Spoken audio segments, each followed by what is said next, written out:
할렐루야. 아멘. 이 시간에 우리 본문의 말씀 가지고 선하고 아름다운 공동체라는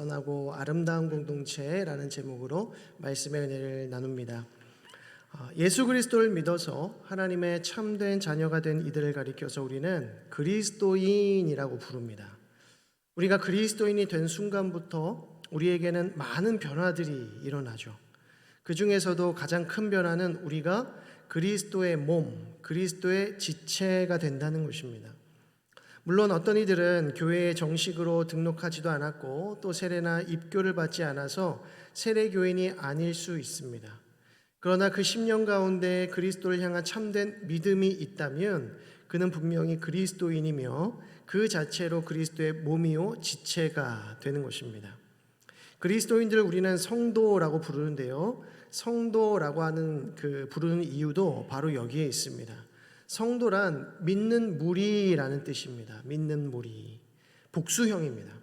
나 한 사람을 가리켜서 성도라고 부르지만 그 본질은 이미 공동체적이라는 것입니다. 이로 볼 때에 성도라고 하는 이름에는 큰 신비가 담겨 있는 것이죠. 내가 예수 그리스도를 믿게 된 그 순간부터 나는 즉시로 그리스도의 몸이요 지체가 되고 믿는 무리가 되며 공동체가 된다는 것입니다. 우리는 이 믿음의 공동체를 가리켜서 교회라고 부릅니다. 교회는 건물이나 제도나 시스템이 아닙니다. 교회는 믿음의 공동체이고 바로 저와 여러분 우리 자신입니다. 성도라는 이름에 담겨있는 이 놀라운 영적인 신비는 창조의 순간부터 시작되었습니다. 하나님께서 아담을 지으신 순간까지도 하나님의 창조는 완전하지 않았습니다. 왜냐하면 좋지 못한 게 한 가지 있었기 때문이죠. 그것은 아담이 홀로 있는 것, 곧 독처하는 일이었다고 말씀합니다. 이에 하나님께서는 아담에게 하와를 지어서 짝지어 주십니다. 바로 그 순간 하나님의 창조가 비로소 완성되었습니다.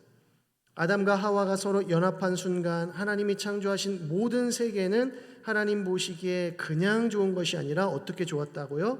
심히 좋았다 말씀하십니다. 오늘 읽은 시편 133편은 바로 이 점을 우리에게 분명하게 가르쳐주고 있습니다. 본 시편은 다윗이 지은 지혜시로서 하나님을 섬기는 공동체의 선함과 아름다움에 대해 찬양하고 있습니다. 시인은 각지로 흩어져 있었던 순례자들이 예루살렘에 함께 모여서 하나님을 예배하는 모습을 다 바라보면서 하나님께서 이 영적인 공동체에게 얼마나 큰 축복을 부어주셨는지를 잘 보여주고 있는 것이죠. 이에 우리는 본 시편을 통해서 믿음의 공동체의 특징을 크게 세 가지로 정리해 볼 수 있습니다. 첫째로 우리 믿음의 공동체는 참으로 선하고 아름답다는 것입니다. 선하고 아름답다. 1절 말씀을 보겠습니다. 보라, 형제가 연합하여 동거함이 어찌 그리 선하고 아름다운고 라고 합니다. 무엇이 선하고 아름답습니까? 형제가 연합하여 동거함이 선하고 아름답다라고 합니다. 여기서 형제는 누구를 가리킬까요? 우선적으로는 이스라엘 공동체를 가리킵니다. 이스라엘 공동체는 가족 공동체였죠. 그들을 이스라엘이라고 부르는 것은 그의 조상 야곱의 별명을 따르는 것인데, 하나님께서 야곱을 통하여서 하나님의 공동체를 이루시겠다 약속하시면서 야곱의 이름을 뭐라고 바꾸십니까? 이스라엘이라고 바꾸십니다. 야곱은 모두 12명의 아들을 낳았고 이들이 12지파를 이루게 되는데요, 이들은 모두 형제요 가족이었습니다. 이들이 하나님 안에서 서로 연합하여 한 형제요 가족을 이루는 것이 하나님 보시기에 참으로 선하고 아름답다는 것입니다. 아담과 하와가 연합했을 때 심히 좋았더라라고 기뻐하셨던 것처럼 하나님께서는 이스라엘 공동체가 서로 한 형제로 연합하여 동거함이 심히 좋다, 아름답다라고 기뻐하시는 것이죠. 이 말씀을 우리에게 적용시켜 보자면 여기서 형제는 우리 모든 그리스도인들을 가리킬 것입니다. 에베소서 2장 19절은 이렇게 말씀합니다. 그러므로 이제부터 너희는 외인도 아니요 나그네도 아니요 오직 성도들과 동일한 시민이요 하나님의 권속이라고 합니다. 모든 그리스도인들은 더 이상 외인이나 나그네가 아니라 그리스도 안에서 하나님의 권속, 즉 하나님의 가족이 되었다고 말씀합니다. 우리가 그리스도를 믿음으로 그리스도의 몸이 되고 하나님의 권속이 된 것은 하나님 보시기에 참으로 선하고 아름다운 일이라는 것입니다. 하나님께서는 우리 믿음의 공동체를 심히 좋다라고 여기시고 내가 너희를 기뻐하노라 라고 말씀하십니다. 그런데 이 말씀을 우리가 뒤집어 생각을 해보면 형제가 연합하고 동거하는 일만큼 어려운 일도 없다는 사실을 알게 됩니다. 왜냐하면 형제만큼 많이 싸우고 다투고 경쟁하는 관계도 또 없기 때문입니다. 여러분들은 형제자매 하면 어떤 관계가 떠오르십니까? 형제자매끼리는 아주 어렸을 때가 아니고서는 손도 잘 안 잡습니다. 물론 가장 친한 사이일 수도 있겠지만 동시에 가장 많이 싸운 상대가 바로 형제, 자매인 것이죠. 성경에서도 형제지간, 자매지간에 얼마나 많은 다툼과 경쟁이 있었는지 모릅니다. 가인과 아벨 사이는 말할 것도 없고 에서와 야곱, 또 요셉과 그의 형제들이 대표적이었습니다. 자매 사이로는 야곱의 아내였던 레아와 라헬이 대표적이죠. 이들은 서로 심하게 다투고 경쟁했습니다. 형제 자매들은 왜 그렇게 서로 싸우고 경쟁하는 것일까요? 부모의 사랑을 독차지하려는 것이 가장 큰 이유일 것이고 또 부족한 자원을 서로 쟁취하기 위해서 싸우는 것이죠. 치킨 닭다리 하나 가지고도 형제들이 싸우는 것입니다. 그래서 저희 가정은 절대 한 마리 못 시킵니다. 저희는 항상 2마리 시켜야 닭다리 하나씩은 이제 나갈 수 있으니까. 바로 이것이 우리의 어떻게 보면 죄성이라고 할 수도 있습니다. 가장 가까운 사이임에도 가장 많이 싸우게 되더라는 것이죠. 그 누구보다 서로를 아껴주고 나눠주고 배려하고 섬겨주어야 할 사이임에도 그렇게 하기가 쉽지 않더라는 것입니다. 서로를 가장 가까운 경쟁자로 여기기 때문입니다. 형 때문에, 동생 때문에 포기해야 할 일들이 얼마나 많고 또 서로로 인해서 얼마나 많이 혼이 납니까? 내 잘못도 아닌데 형 때문에, 동생 때문에 나까지 혼나는 일들이 비일비재하더라는 것이죠. 그래서 형제 자매끼리 서로 아껴주고 우애가 깊은 모습을 보게 되면 그 부모는 마음이 너무나도 기쁘고 행복해집니다. 형제 자매끼리 서로 먹을 것을 양보하고 콩 한 쪽이라도 나눠 먹으려 하고 잠잘 때에 이불 속에서 자기들끼리 까르르 까르르 하는 모습만 봐도 부모는 너무나도 좋은 것이죠. 부모는 자녀들이 다 장성하여서 각자의 삶을 살아가는 모습을 대견하고 또 감사하게 여기기도 하지만 그 자녀들이 어렸을 적에 서로 함께 부대끼며 즐겁게 지내던 그 시기를 때로는 너무나도 그리워하기도 합니다. 왜냐하면 그때가 너무나도 예쁘고 또 아름다웠기 때문입니다. 우리 믿음의 공동체도 바로 그러합니다. 모든 성도들은 서로 한 형제 자매로 서로 사랑하고 우애 있게 지내야 합니다. 우리는 경쟁자가 아닙니다. 하나님의 사랑을 혼자 독차지하려 하고 혼자 인정받기 위해 투쟁해야 하는 관계가 아니라는 것입니다. 그렇게 하면 오히려 더 인정받지 못하고 가인이나 에서처럼 마침내 불행해집니다. 왜냐하면 하나님께서는 그러한 자들을 선하거나 아름답게 여기지 아니하시기 때문입니다. 선하다는 말과 아름답다라고 하는 말의 의미를 자세하게 살펴보게 되면 선하다라는 말과 아름답다라는 말은 각각 형통하다, 즐겁다라는 의미로 대체할 수가 있는데요. 욥기 36장 11절의 말씀을 보면 만일 그들이 순종하여 섬기면 형통한 날을 보내며 즐거운 해를 지낼 것이요 라고 말씀하고 있는데 여기서 형통한이라고 하는 말이 바로 토브라고 하는 단어를 쓰는데 선하다라는 단어와 똑같은 단어입니다. 또한 즐거운이라는 말은 나임이라는 히브리어를 쓰는데 아름답다라는 말과 똑같은 뜻입니다. 즉 욥기에서는 하나님께 순종하고 섬기는 자들에게 형통과 즐거움이 주어질 것임을 약속하고 있고요. 오늘 본 시편은 믿음의 공동체는 그 자체로 하나님 보시기에 선하고 아름답다라고 말씀해 주십니다. 이것을 종합해 보면 믿음의 공동체는 하나님 보시기에 선하고 아름다운 공동체일 뿐만 아니라 형통과 즐거움이 그 안에 약속된 공동체라고 정리할 수 있는 것이죠. 늘 강조드리지만 성경에서 형통이라고 하는 것은 세상적인 성공이나 잘됨을 의미하지 않습니다. 성경에서 형통은 하나님이 우리와 함께 하시는 일입니다. 비록 세상적으로 부유하지 않다고 할지라도, 세상적으로는 좀 고단한 삶을 살고 있다고 할지라도, 세상의 일들이 잘 풀리지 않는다 할지라도 하나님만 우리 곁에 계신다면 그것이 형통이고 임마누엘의 복인 줄로 믿으시기 바랍니다. 영적인 즐거움은 우리가 하나님과 동행할 때 자연스럽게 따라오는 열매인 것입니다. 하나님을 처음 인격적으로 만났을 때를 한번 상기해 보십시오. 얼마나 기쁘고 행복했습니까? 바로 이것이 형통과 즐거움이고 선하고 아름다움입니다. 다음으로 믿음의 공동체의 두 번째 특징은 거룩하게 구별된 공동체라는 것입니다. 시인은 믿음의 공동체를 보배로운 기름으로 묘사하고 있는데요. 2절 말씀을 보시면 머리에 있는 보배로운 기름이 아론의 수염에 흘러서 그의 옷깃까지 내림같고 라고 합니다. 이는 아론의 대제사장 임직식을 떠올려 주는 것입니다. 하나님께서 이스라엘 백성들을 출애굽시키신 이후에 그들을 선하고 아름다운 공동체로 구별하시는 그 과정 속에서 가장 중요하게 다루신 것이 무엇이냐면 먼저 대제사장을 거룩하게 구별하시는 일이었습니다.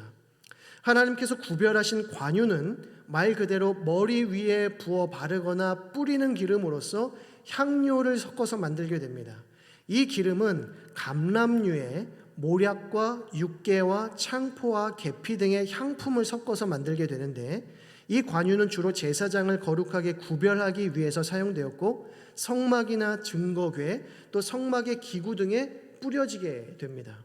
이 외에도 관유는 지극히 거룩한 물건을 구별하는 데도 사용되었기 때문에 아무나 함부로 만들어서는 안 되고 또 바를 수도 없었습니다.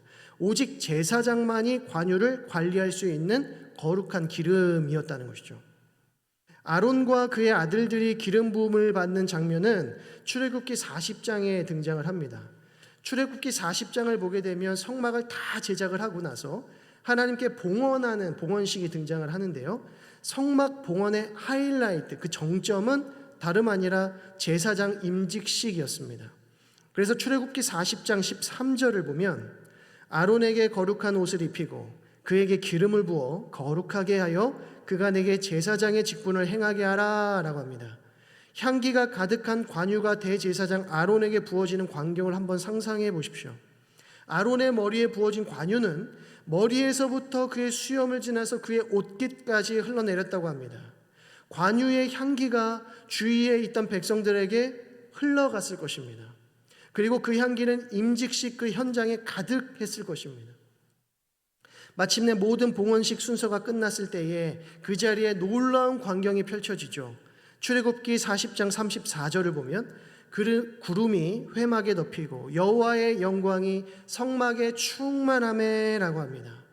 대제사장 임직식과 함께 성막 봉헌식을 끝마칠 무렵에 하나님의 영광이 그곳에 충만하게 임했다라고 말씀하는 것입니다. 모세조차도 고개를 들지 못할 정도의 영광이었다고 합니다.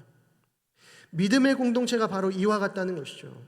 우리 공동체는 마치 대제사장 아론의 기름 부음을 받은 영광스러운 현장과도 같다는 것입니다. 그 향기가 흘러서 온 이스라엘 백성들에게 미칩니다. 그 기름은 단순한 향유가 아니라 보배로운 기름으로서 아론을 거룩한 자로 구별하였습니다. 우리가 잘 알다시피 아론은 점과 흠이 많은 자였지만 하나님께서는 보배로운 기름을 아론에게 부으셔서 그와 그의 아들들을 성별하십니다. 마찬가지로 이 땅의 교회는 여전히 점과 흠이 많은 공동체일지는 모릅니다. 그래서 어떤 이들은 예수님은 좋지만 교회는 싫다라고 말합니다. 교회의 구성원들이 싫다는 것이죠. 사람 싫다는 것입니다. 왜 그럴까요?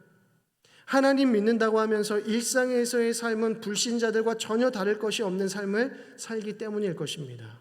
그러나 하나님께서 믿음의 공동체 가운데 보배로운 성령의 기름을 부으시는 그 이유는 우리 공동체가 거룩하기 때문이 아니라 예수 그리스도께서 거룩하시기 때문입니다.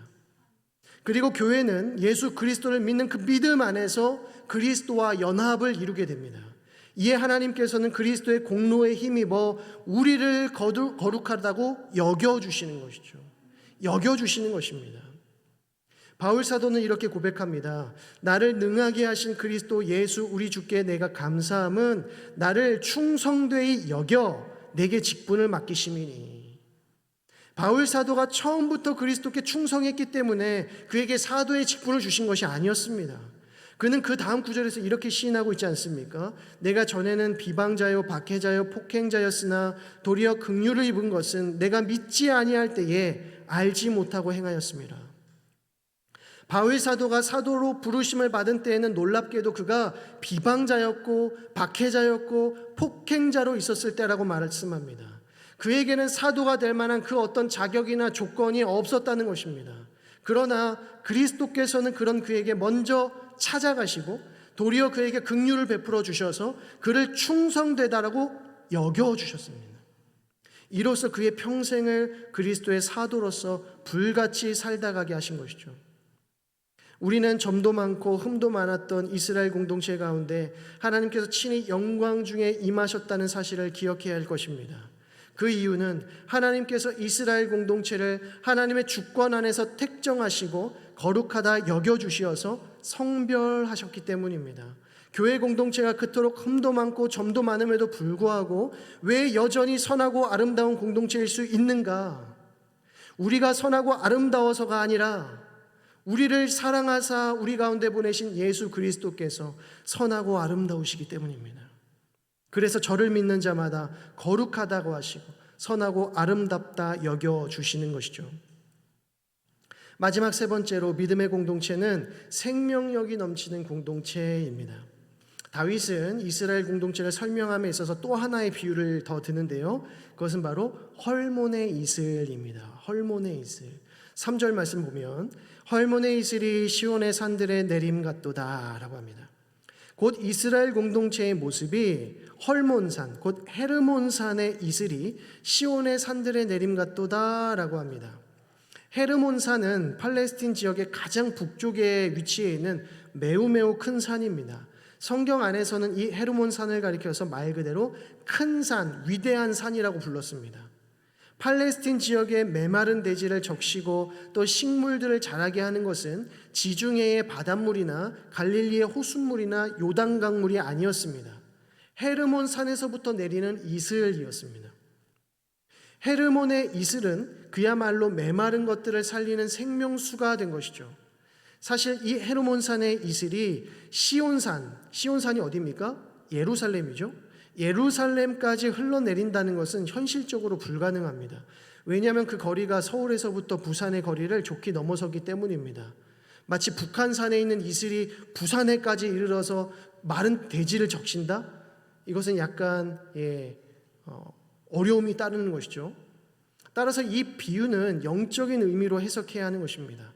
헤르몬산의 이슬이 메마른 땅들에게 생명을 불어넣듯이 하나님을 섬기는 신앙 공동체는 그야말로 생명 살리는 공동체라는 것입니다.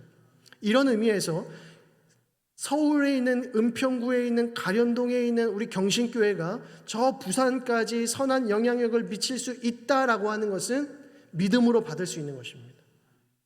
여러분, 이 땅에 교회가 없다면 과연 그 누가 이 땅에 죽어가는 영혼들을 살릴 수 있겠습니까?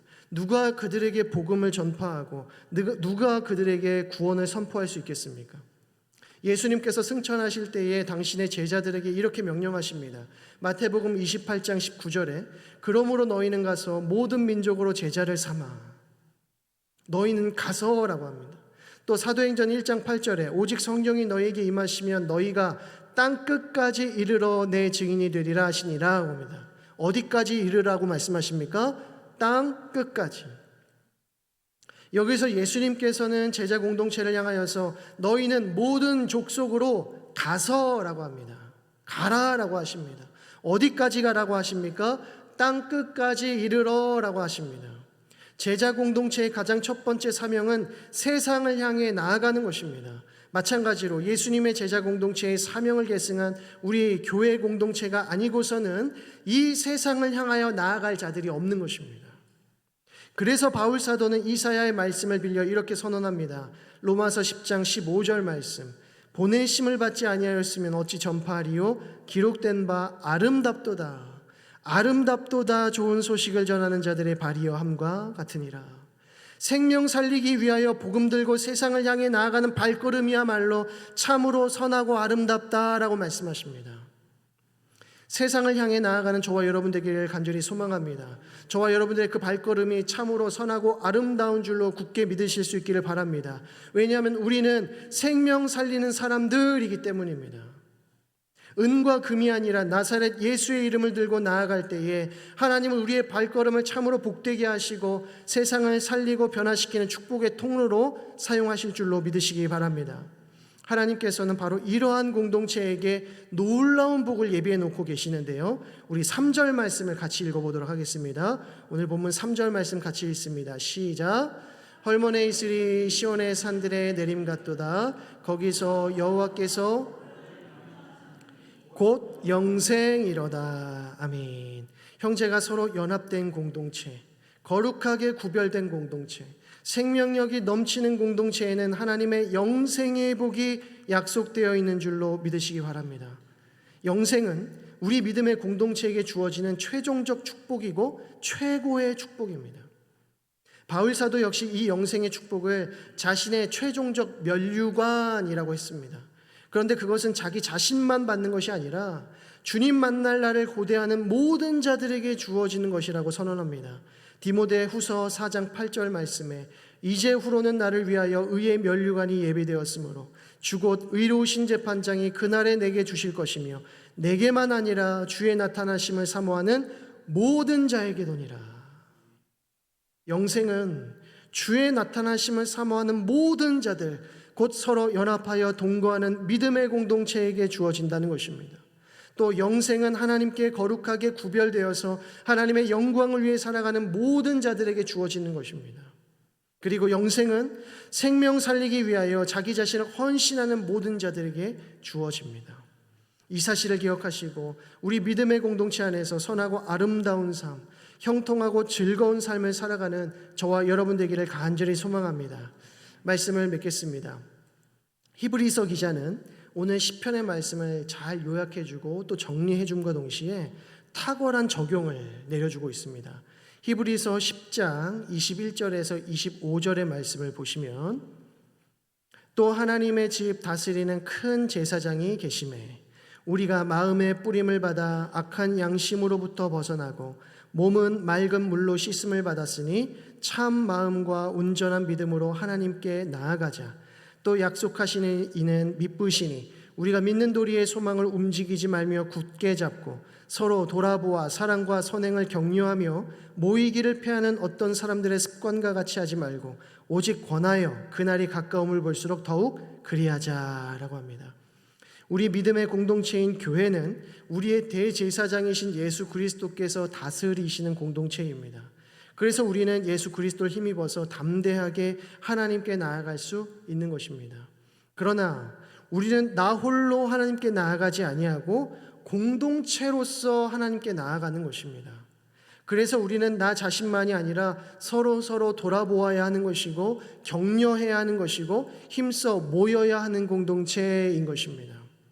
어떤 자들은 교회를 부정하고 모이기를 싫어하며 모이지 못하도록 방해하기도 하지만 하나님께서 세우신 믿음의 공동체는 반드시 모여야 하고 도리어 모이기에 크게 힘써야 한다는 것입니다. 우리 주님께서도 이렇게 말씀하십니다. 마태복음 18장 20절에 두세 사람이 내 이름으로 모인 곳에는 나도 그들 중에 있느니라.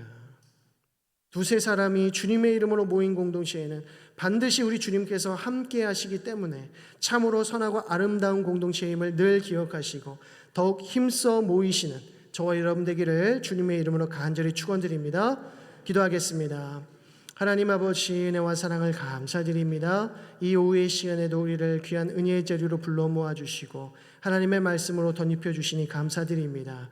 하나님이 이 시간 우리를 믿음의 공동체로 모으시고 그 중에 함께 하심으로 우리를 선하고 아름답다 하심에 또 거룩하다 하심에 참으로 감사를 드립니다. 이에 더욱 모이기에 힘쓸 수 있는 우리 모든 경신의 공동체가 될 수 있도록 인도하여 주시고 생명 살리는 공동체로 귀하게 쓰임받을 수 있도록 인도하여 주옵소서.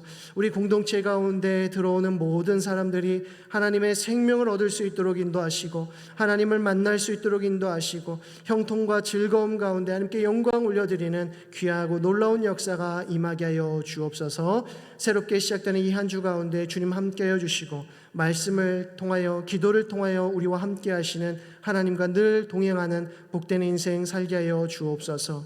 믿고 감사를 드리며 예수 그리스도의 이름으로 기도드립니다.